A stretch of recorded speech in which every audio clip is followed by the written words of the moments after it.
Hola a todos y bienvenidos a este podcast conformado por su servidora Rosa Bonilla Espíndola, Danari Mercado Escamilla, Silvia Ramírez Rojas y Lisbeth Vázquez Luna.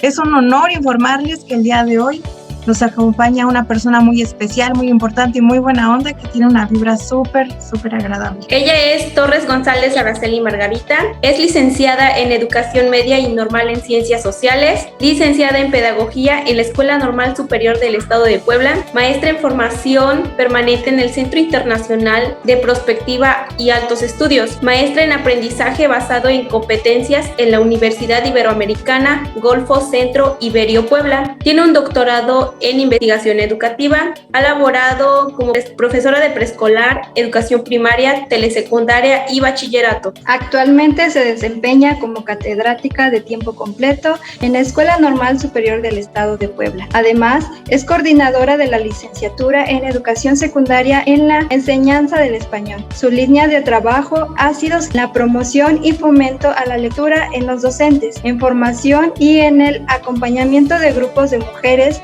hacia una vida libre de violencia. También es activista y facilitadora de modelo de grupos de empoderamiento para mujeres, RECOMO, además de participar en diferentes cursos y programas como Curso Sexualidad para Mujeres, Curso ¿Qué son y qué buscan los feminismos?, Curso hacia una perspectiva de género. Además, formó parte del Seminario de Sexualidad, Educación y Derechos Humanos. Por otra parte, fue asistente en el tercer curso internacional Mujeres y Niñas de una doble perspectiva de género. Asistió al Coloquio Internacional de Estudios de Género, Saberes Feministas sobre Violencia, Justicias y Memorias en Tiempos de Guerras. También cuenta con un diplomado en Cultura de Paz a través de las artes para niñas, niños y adolescentes. Le damos la más cordial bienvenida a nuestra invitada, agradecemos su presencia en este espacio y esperamos y deseamos se sienta cómoda. Bienvenida, doctora.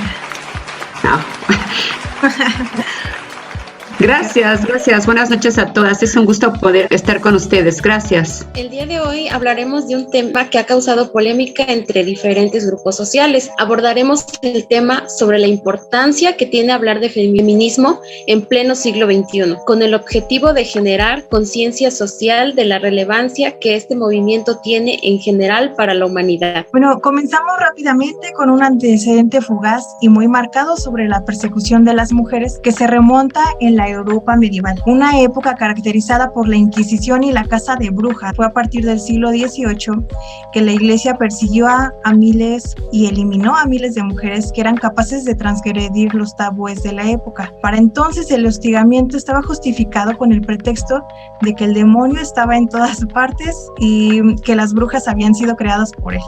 Este hecho nos lleva a la pregunta: ¿por qué quemaban a brujas y no a brujos? Y bueno, ojo que con esto no pretendemos promover ningún tipo ni ningún acto de discriminación contra hombres y hacia nadie. Por otro lado, tenemos a una mujer mexicana adelantada para su época, Sor Juana Inés de la Cruz o Juana Inés de Asbaje Ramírez de Santilla, erudita, autodidacta y escritora que nació en el Virreinato de la Nueva España, México, un 12 de noviembre de 1648. Sor Juana luchó por conseguir, dentro de un contexto misógino y machista, la vida que deseaba con un discurso feminista único en la época colonial. En los años en los que abundaba la desigualdad de género, a escribir una poesía que confronta durantemente la discriminación y el machismo. Esto es sátira filosófica. Y así como ella, a lo largo de la historia hemos tenido a honorables mujeres que han luchado incansablemente por los derechos humanos, que también corresponden a este género. Después de estas pequeñas reseñas, para poder hablar del feminismo, debemos entender qué es. Y nos encontramos con que podemos definir que el feminismo es como una apuesta, una construcción social que quiere construir condiciones de vida digna para las mujeres dentro de la sociedad. Además que cuando hablamos de feminismo, no solamente hablamos de construir condiciones de vida más equitativas para las mujeres, sino también para otros sujetos sociales que han sido históricamente discriminados por estas razones. Se enmarca como un movimiento político, cultural y económico, así que es importante destacar que los feminismos han puesto la vida en el centro, pero no la vida en un sentido individual, sino de todas las formas de vida. Maestra Araceli, ¿qué es el feminismo y por qué es importante hablar de este tema? Hola, buenas noches a ustedes, queridas alumnas, docentes en formación. Es para mí un gusto poder compartir con ustedes un poco de mis saberes, de mi acercamiento al feminismo y asumirme como una mujer, maestra y feminista. Alabo mucho el interés que tienen sobre el tema, porque definitivamente es algo que va implícito dentro de la labor docente. Y bueno, hablando ya con esta entrada y con esta introducción que ustedes dijeron, pues yo creo que el feminismo es una teoría política. ¿Por qué? Porque tiene fundamentos, ¿no?, filosóficos, antropológicos, que nos remontan a lo que más adelante comentaré sobre la historia misma del feminismo. Pero también el feminismo ha sido un movimiento social y lo vemos actualmente en las manifestaciones del 2018, donde a nivel internacional se manifestaron miles de mujeres en todo el mundo. Entonces, el feminismo es un movimiento político, social, filosófico y radical que nos pide precisamente que afirma a las personas, a las mujeres, niñas y mujeres en cualquier edad como personas con derechos. Cuando nosotros asumimos que este es el feminismo, queremos que el feminismo sea pues una forma de vivir, tanto individualmente como colectivamente, como lo dijo Simone de Beauvoir en 1949, como un icono para las mujeres feministas. Cuando nosotros hablamos del movimiento feminista, el movimiento feminista viene después de toda una historia y se ha construido a lo largo de diferentes procesos. Entonces, bueno, si ustedes me permiten, voy a comentar para ubicarnos, ¿no? El feminismo como una corriente con diferentes en diferentes momentos de la historia, ¿cómo surge? Entonces, no sé si les parece, platicamos un poquito para poder entender esas corrientes feministas y donde podemos ubicar, como bien lo dijeron ustedes, a Sor Juana Inés de la Cruz o a otras mujeres feministas que tenemos en México, ¿no?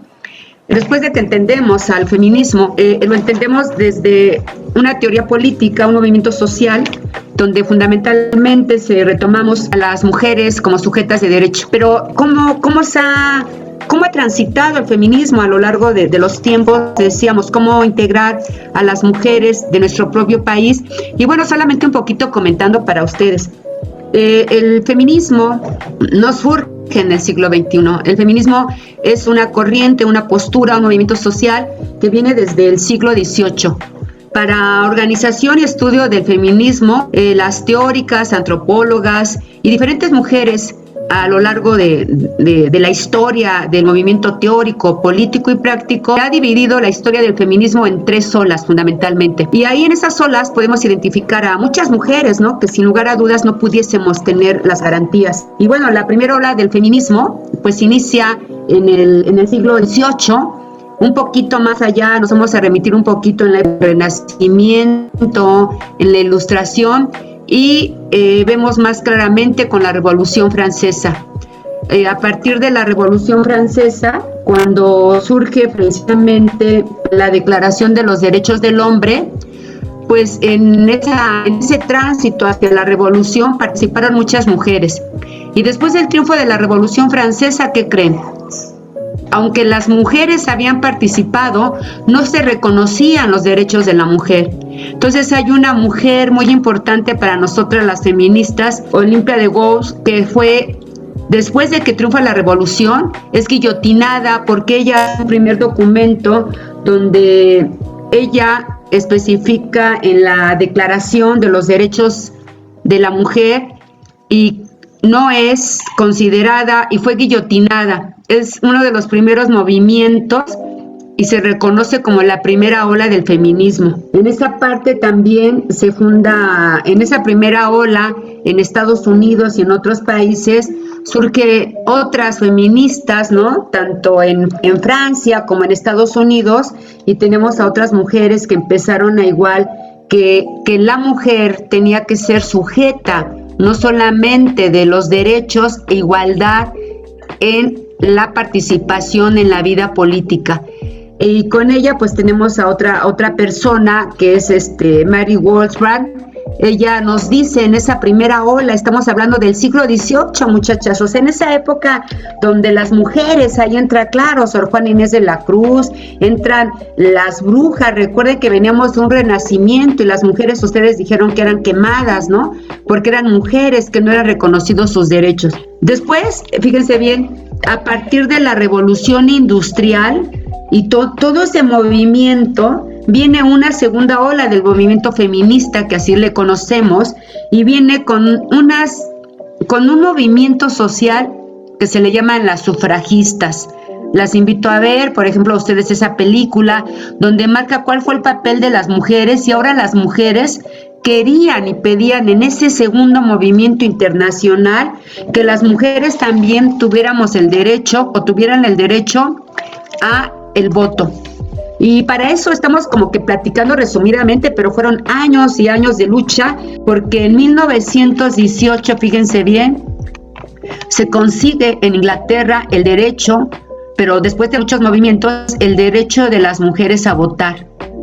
Y en diferentes países a nivel mundial fueron diferentes. Por ejemplo, fíjense, en México, en 1953, 1954, las mujeres mexicanas pudimos tener derecho al voto porque no éramos sujetas de derecho también, no estábamos reconocidas jurídicamente.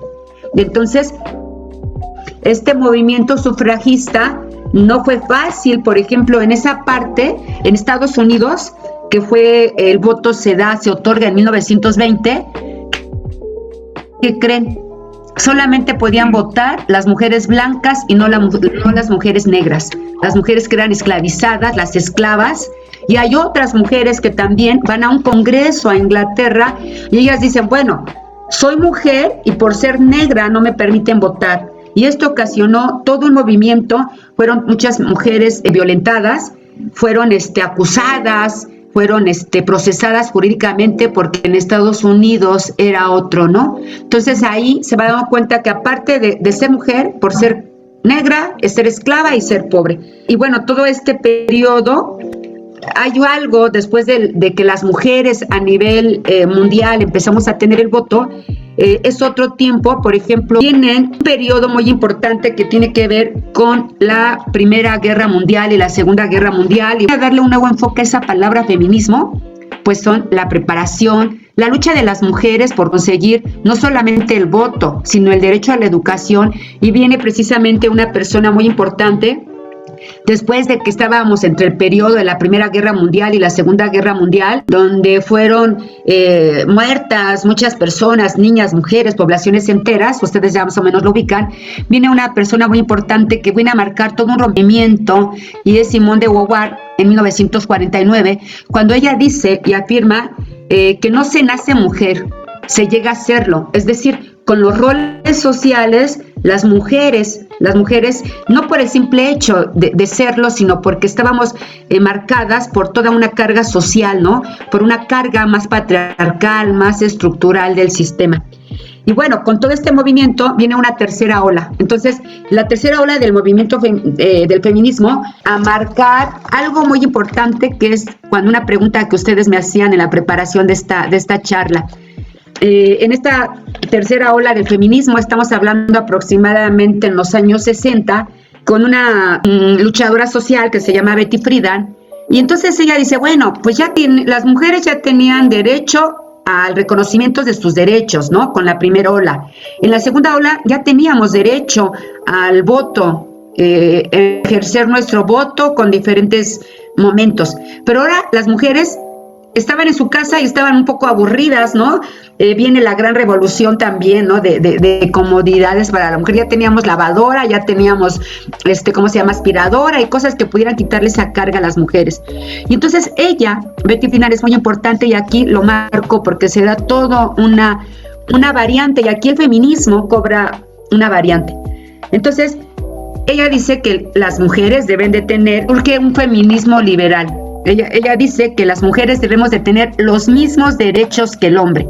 Y entonces a partir de los 60, pues las mujeres empiezan a buscar la participación política, ¿no? Que las mujeres tuvieran igual las mismas libertades que el hombre, y se empieza a participar en los años 60, 70, 80, pues las mujeres pueden tener cargos públicos diferentes, las maestras pueden tener cargos directivos, las políticas, y entonces este feminismo liberal y la igualdad, hay toda una manera de participar. Pero ¿qué pasa cuando nosotros hablamos de esa corriente feminista estructural? Y es donde me detengo. El feminismo estructural dice que podemos tener derecho al voto, derecho a participar, a dirigir tu vida, pero sigue habiendo una violencia estructural hacia las mujeres, porque nosotras pudiésemos ser muy liberales, pero llegas a tu casa o llegas a la escuela o llegas a la fábrica y eres violentada psicológica, patrimonialmente, ¿sí?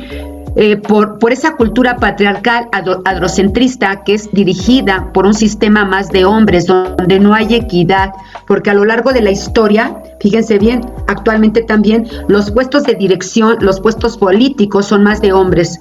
Las mujeres, por el solo hecho de ser mujeres,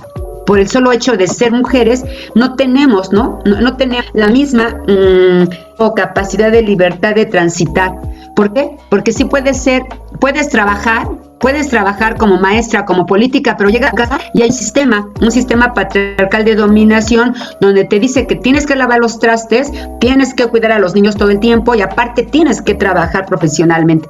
Entonces, este feminismo estructural, hay dos corrientes y ahí se divide, ¿no? O sea, las mujeres no queremos los mismos derechos del hombre. Las mujeres exigimos que tengamos los derechos humanos y ser reconocidas como sujetas de derecho.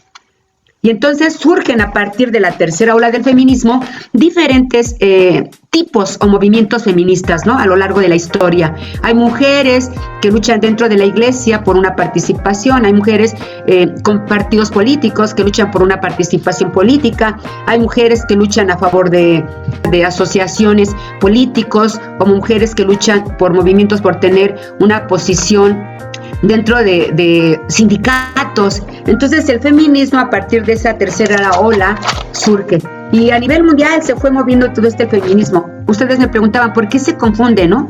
Porque las mujeres no queremos ser iguales a los hombres. O sea, nosotras somos mujeres sujetas de derechos, pero somos violentadas estructuralmente a partir generacionalmente, socialmente, no tenemos las mismas oportunidades. Entonces, en los años 90, más o menos, surge este movimiento donde hay movimientos actualmente que tienen que ver con, hay feminismos postcoloniales, ecofeminismos, del feminismo queer, el feminismo, diferentes tipos de feminismo. ¿Qué es lo que nos hace diferentes?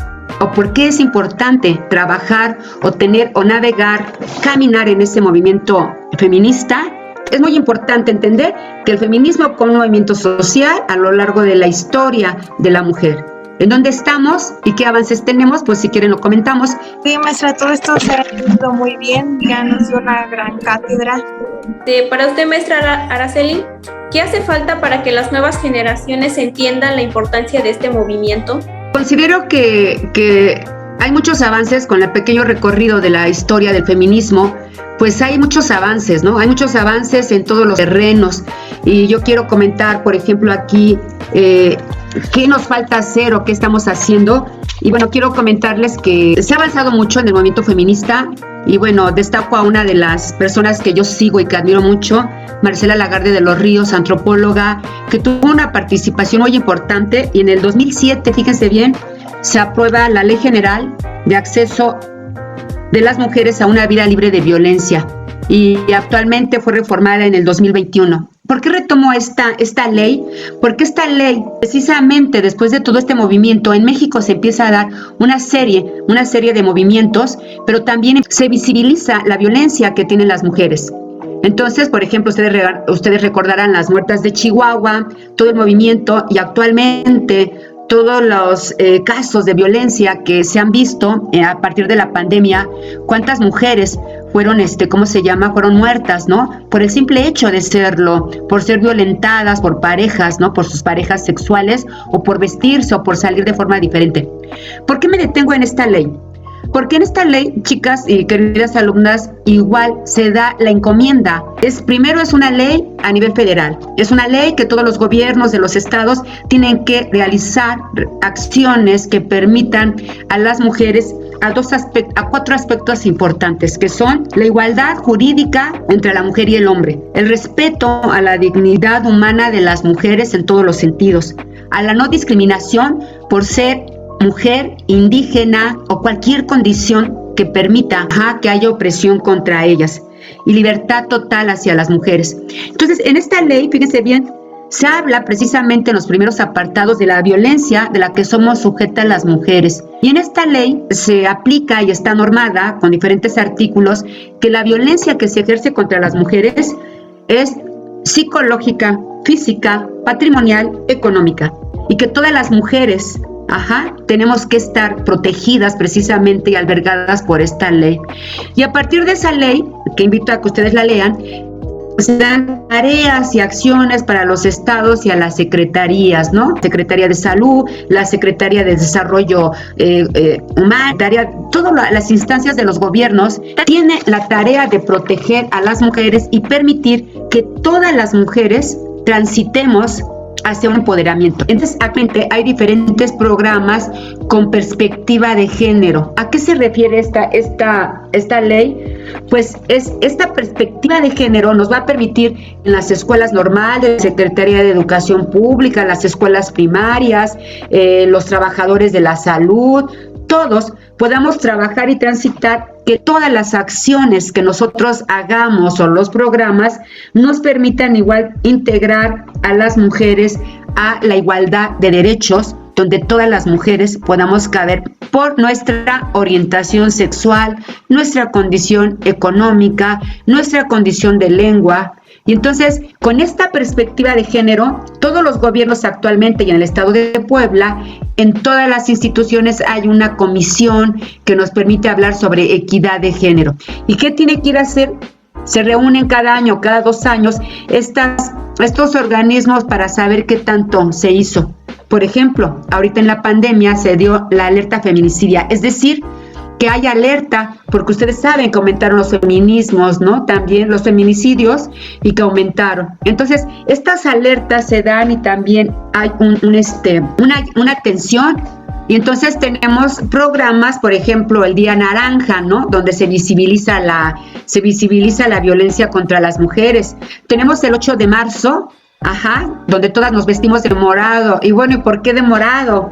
Porque en Estados Unidos, 1914 aproximadamente, si no mal recuerdo la fecha, el dueño de una fábrica, las mujeres protestaron por el exceso laboral, por la situación en la que trabajaban, y entonces se quemó la fábrica, las mandaron quemar y vivas, y entonces de la chimenea salía ese color morado.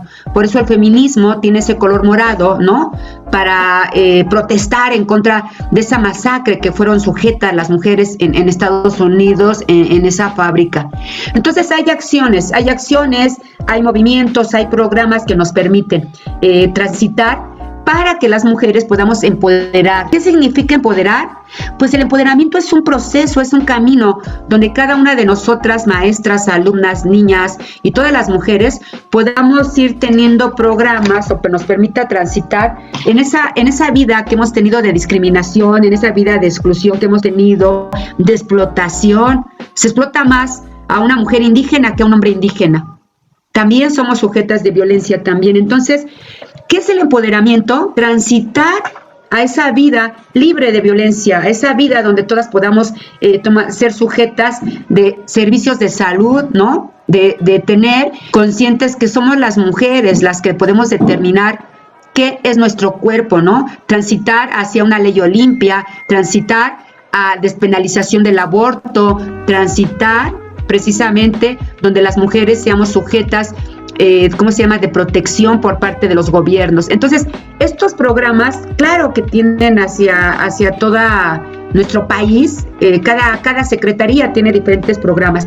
Entonces, bueno, les platico un poquito, ¿no? Yo qué he hecho, bueno, porque les comento, pero yo qué he hecho, ¿no? Pues inicialmente yo también fui una mujer, soy maestra, tuve la oportunidad de transitar con diferentes corrientes a lo largo de mi preparación académica, pero también fui violentada, y cuando uno se da cuenta que eres violentada, pues nos damos cuenta que somos muchas mujeres, que no era Araceli, sino que la doble jornada era de explotación, ¿no? Por ejemplo, yo no quise acceder a puestos de dirección en una escuela porque en mí estaba más recargada el cuidado de los hijos, ¿no? Entonces, doble trabajo. por siempre con esa doble carga, y el hombre sí podía, ¿no? O sea, en ese tiempo mi pareja podía tener acceso a ser director muchas veces y yo tenía la triple carga, ¿no? O sea, hijos, maestra, escuela. Entonces, en ese despertar, en ese acercamiento, pues se va dando ese precisamente de acercarme a nuevas formas de pensar, ¿no? Y cuando me di cuenta que era violentada psicológicamente, claro, psicológicamente, ¿no? Engañada. ¿Por qué? Porque a nosotras las mujeres nos enseñaron a vivir desde esa parte romántica, ¿no? Calladita en tu casa, no protestes, las mujeres nacimos para sufrir, las mujeres, Dios nos castiga si te divorcias o te casas, ¿no? Entonces es doble, si se dan cuenta, ¿no? Las mujeres como ustedes que son violentadas en el noviazgo también. Sindicalmente, las mujeres somos igual oprimidas porque además dentro de esos gremios, si tú no tienes favores sexuales o consentimiento con dirigentes, pues también eres oprimida, ¿no? Como mujer. Entonces en ese transitar, pues yo me fui acercando y me di cuenta que era violentada. Fui violentada físicamente, psicológicamente y patrimonialmente. Y ahí en esa ley que les comento, pues está estipulada, ¿no? Que no tenemos que quedarnos calladas. Entonces fue como llegó a Recomo, que precisamente es una organización no gubernamental que a través de diferentes talleres, actividades, permite el tránsito para que las mujeres visibilicemos la violencia. O sea, no normalizar. No normalizar significa que yo no tengo que mi marido me pegue o que mi marido no dé el gasto o que mi marido no me ayude. No es algo normal. Entonces, visibilizar las formas de violencia que tenemos las mujeres nos permite como que caminar. Entonces, mi acompañamiento, bueno, llegué a Recomo como mujer, tuve asesoría, apoyo psicológico, emocional y poco a poco fui transitando, me convertí en facilitadora de grupos para mujeres que tienes que visibilizar, o sea, es algo estructural, ¿no? Que viene violentado hacia nosotras las mujeres y entonces a partir de ahí pues he transitado, no es fácil. Ser feminista, ser mujer no es fácil. ¿Por qué? Porque nos encontramos con estructuras políticas, jurídicas, ¿no? Dentro de las mismas instituciones y no somos escuchadas, ¿no? Por ejemplo, ustedes como normalistas, pues no tenemos esa facilidad de transitar hacia el manejo propio de su sexualidad, de su cuerpo, ¿no? Vivimos en una parte más romántica. Entonces yo creo que nosotros como maestras y como docentes, pues sí tenemos mucha tarea. Una de ellas es precisamente transitar en esa parte de perspectiva de género, porque ustedes, como yo, somos maestras, pero también, ¿no? No permitir que las niñas sean violentadas, violadas, ¿no? Vemos que hay mucho acoso sexual, mucho acoso laboral, pero también hay violadores, ¿no? Y cada vez sumen más las personas que violan a niñas y a mujeres, son los familiares más cercanos. ¿Qué tenemos que hacer? Pues decía, las invito también a que leamos, tenemos que estar como que, primero, formar redes, ¿no? Y bueno, ya con esto voy a ir cerrando, formar redes de apoyo. Y entonces hay un término, porque también nos han dicho que tú no puedes confiar en las mujeres, ¿no? Te dicen juntas, ¿no? Las mujeres son terribles, o no hay que permitir que se junten, ¿no? Y nos han enseñado, fíjense bien, a competir entre nosotras las mujeres, ¿no? La más bonita, la más fuerte, y a competir, ¿no? La que tiene mejores curvas es la mejor mujer. Y entonces el sistema patriarcal nos ha hecho que nosotras como mujeres estemos unas en contra de otras, claro, porque le conviene al sistema, ¿no? Al sistema político agresor. Entonces, a través de mi experiencia que he caminado con otras mujeres, hay una palabra, ¿no? Que es la sororidad. Y es el acompañamiento entre mujeres. ¿qué podemos hacer? ¿Qué hacemos? Pues escuchar a las mujeres, ¿no? Invitarlas a que defiendan sus derechos, ¿no? A esa ley que nos protege actualmente, ¿no? Que nos protege a una vida libre de violencia, formar comunidades, ¿no? Formar redes de apoyo, crear círculos de estudio sobre qué es el feminismo, ¿no? A mí me encantaría hacer un círculo sobre el feminismo, ¿no? Con ustedes, de lecturas. Entonces tenemos, por ejemplo, a Nuria Varela, que es un libro muy bonito, muy interesante, se los voy a compartir, que se llama Feminismo para principiantes. Es un libro muy interesante, bien chiquito, ¿no? Tenemos a alguien que me encanta, que les recomiendo, que se llama Adichie Chimamanda, que ella es nigeriana y trabaja sobre los derechos de las mujeres. Y ella tiene unos libros hermosos donde dice que todos deberíamos de ser feministas, ¿no? Desde el trato a las hijas, a cómo involucramos a los hombres. Hay otro libro que se llama El pequeño libro del feminismo y una obra clásica que las invitaría a leer que se llama El segundo sexo. Entonces, no es contra los hombres, porque los hombres, los compañeros, también se acercan a nuevas formas de relacionarse. Hay hombres excelentes, compañeros, que son hombres y son feministas, que se asumen en los derechos, igualdad de la mujer y el respeto a la mujer. Entonces, la guerra o la división no es contra los hombres, es precisamente acercarnos a nuevas formas de relacionarnos, ¿no? De forma amorosa, de forma sorora, donde los derechos, tanto de hombres y mujeres, seamos los derechos humanos a que tenemos todos, hombres, mujeres, niñas y niños, hacia las mismas oportunidades, ¿no? No por ser mujer o por ser niña. Entonces, pues ojalá podamos ir trabajando algunas cuestiones, porque es mucha, ¿no? Entonces yo las invito a que no normalicemos cuando somos violentadas, no normalizar cuando somos acosadas, no normalizar por el hecho de ser mujeres. Entonces vayamos construyendo puentes, comunicación que nos permitan entablar unas redes de apoyo entre nosotras las mujeres, ¿no? Y bueno, pues yo estoy pues muy contenta de poderlas apoyar ustedes, de poder hacer un círculo sobre feminismo, tener los canales cuando alguien de nosotras seamos violentadas, igual, ¿no? Desde nuestra propia casa, de nuestra propia pareja, porque solamente así se construyen nuevos feminismos. Actualmente no decimos si hay una nueva ola de feminismo porque acabo de leer unos libros que se llaman Tsunami, ¿no? Cuando las olas venían, podíamos comentar una ola del feminismo, y actualmente el movimiento feminista ha venido con todo, ¿no? Un tsunami lleno de diferentes experiencias, no solamente en México, en Corea, en África, en Sudamérica. Entonces, cuando nosotras vayamos avanzando como mujeres, ¿no? No como enemigas, sino avanzando, pues tenemos ahorita, por ejemplo, que el aborto en la Ciudad de México y en Oaxaca son las únicas ciudades donde el aborto ya no está penalizado, pero en Puebla todavía, ¿no? Y hay muchas cosas que nos falta actualmente, la ley Olimpia, donde nos habla fundamentalmente, ¿no? Nadie puede subir información a las redes sociales, pero hay muchas leyes, ¿no? Muchas leyes que nos están permitiendo. Entonces yo creo que esta es una de las bondades de las olas del feminismo, donde el primer congreso, por ejemplo, en México fue en 1917. ¿Y saben quiénes fueron las primeras? Las maestras, porque las maestras estamos seguras que entre más lecturas tengamos, nos va a permitir a transitar a nuevas formas de mirarnos, ¿no? Y somos nosotras, ustedes, yo, donde tenemos que trabajar. Pues esa sería mi participación. Bueno, pues podemos concluir que, bueno, el feminismo no únicamente busca dar como prioridad o que la mujer ejerza el papel del hombre, no, tampoco, sino que se trata de que hombres y mujeres tengan los mismos derechos y que en la sociedad haya precisamente esa equidad de género. Maestra, muchas gracias por estar aquí, por acompañarnos. Hemos aprendido muchísimo de usted. De verdad que es impresionante todo el trayectorio igual que ha recorrido con, aparte de sus estudios, todos los cursos, todas las conferencias, la experiencia de vida que también tiene, ¿no? Que, bueno, a veces así es como adquirimos cierta experiencia. O sea, maestra, muchísimas gracias. Doctora, discúlpame. Doctora, es un honor haberla tenido aquí. No. Sí, hay que reconocer el... Pues yo creo, Rosy, a todas, Liz, Silvia, Danari, pues yo creo que es un compromiso, ¿no? A mí como mujer feminista, mi compromiso es apoyarla. Quiero comentarles que a lo largo de los 20 años que tengo en la escuela normal, Me ha tocado apoyar a diferentes alumnas y compañeras en diferentes situaciones violentas y fuertes.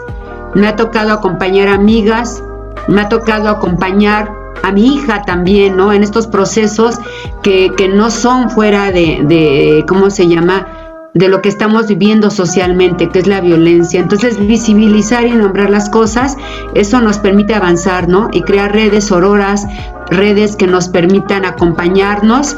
Y dentro de la escuela normal, pues yo les compartiré después algunos cuentos que puedan trabajar con sus alumnos de estudiantes, ¿no? En la orientación sexual, en la princesa listilla, cuentos que nos permiten redimensionar qué es la equidad de género o por qué trabajar perspectiva de género. Y es una tarea permanente que no termina, y yo solamente comparto esta búsqueda que no termina, ¿no? Sino me obliga a caminar con ustedes, y eso me llena de entusiasmo y de compromiso también. Pues buenas noches a todas y gracias por permitirme estar con ustedes también. Gracias, maestra. Gracias, maestra. Gracias, Miss, por habernos acompañado. Bueno, pues aquí damos fin y término al podcast. Y pues nos vemos pronto en otro, si es que se da, esperemos que sí, porque de verdad que tiene muchos temas interesantes, tiene mucho que enseñar, me quedo impactada, sorprendida, y de verdad, maestra, un honor.